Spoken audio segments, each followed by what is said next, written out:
Selon le ministre gabonais de la Santé, Dr Guy Patrick Obiandon, un programme de passage des équipes mobiles du comité de vaccination contre le coronavirus dans les différentes administrations publiques à Libreville et à l'intérieur du pays est actuellement en élaboration.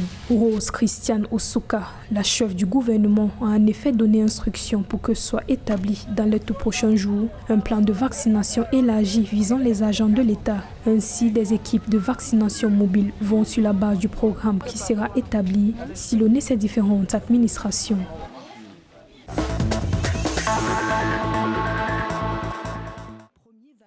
La production de vaccins anti-Covid-19 a démarré le mercredi 27 septembre en Algérie avec les premières doses de Coronavac, la version algérienne du vaccin chinois Sinovac.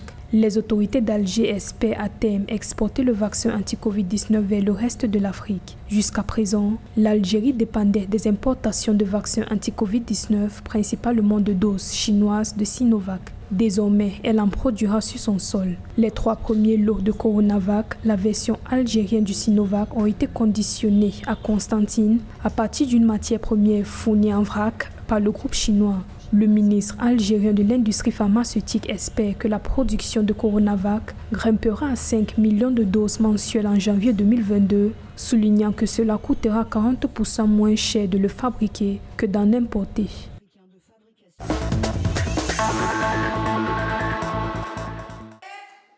En Ouganda, de nombreuses écoles privées pourraient ne pas rouvrir après que le personnel licencié pendant le confinement ait déclaré qu'il ne reviendrait pas à leur profession d'origine. Lorsque les écoles ont fermé en 2020, les parents ont cessé de payer les frais de scolarité et la plupart des écoles ont dû réduire ou arrêter de payer les salaires des enseignants. Le gouvernement a continué de payer les salaires des enseignants des écoles publiques, mais ses promesses d'aider les enseignants des écoles privées n'ont pas été tenues. Environ 40% des écoles primaires de l'Ouganda et 60% de ces écoles secondaires sont des institutions privées gérées par des particuliers, des organisations religieuses, des associations caritatives et des entreprises sans l'aide des autorités locales. Leur principale source de revenus provient des frais de scolarité qui couvrent tous les frais de fonctionnement, y compris les salaires des enseignants qui varient de $100 à $250 par mois.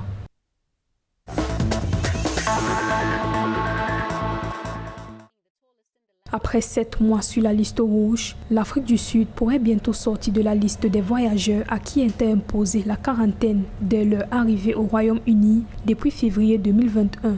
Des experts scientifiques du gouvernement britannique et sud-africain ont discuté des dernières tendances de Covid-19 lors d'une réunion le 25 septembre 2021. Dans un communiqué, le ministère sud-africain de la Santé a déclaré que les informations fournies alimenteront le prochain examen des mesures frontalières britanniques qui doit avoir lieu dans les 15 prochains jours. L'Afrique du Sud est actuellement l'un des 54 pays en provenance desquels les arrivées au Royaume-Uni doivent entrer en quarantaine à l'hôtel pour un coût de 2285 livres par adulte.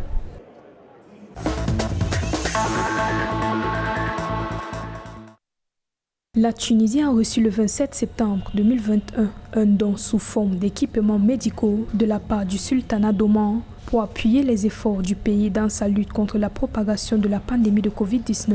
Ce don va permettre d'intensifier les efforts consentis par les autorités du pays et qui ont permis de ralentir la progression du virus, tel que l'indiquent les informations officielles. Les hospitalisations des suites du Covid-19 sont en train de baisser considérablement. 1523 patients sont alités dans les structures de soins publics et privés. 24 nouvelles admissions ont été enregistrées le même jour.